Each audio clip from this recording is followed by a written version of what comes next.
Hi guys, welcome back to our channel. Pag-uusapan naman natin muli si Sharon Cuneta. Napag-usapan nga natin sa ating previous videos si Sharon tungkol sa kanyang reunion concert with Gabby Concepcion, at sa reunion niya on stage kasama ang kanyang anak na si Casey Concepcion.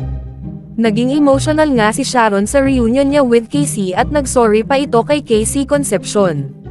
Sunod-sunod nga ang blessings ni megastar dahil meron din siyang movie with Alden Richards na mapapalabas sa Metro Manila Film Festival. Ngayon naman ay meron na naman itong nilulutong project kasama si Bong Revilla. Nagkita nga si Sharon Cuneta at Bong Revilla sa isang dinner at kasama rin dito ang executive ng ABS-CBN na si Malo Santos, pati na rin ang ilang mga direktor. Kung matatandaan, mahigit 3 dekada na ang nakalilipas mula nang magtambal sa pelikula sina Sharon at Senador Bong.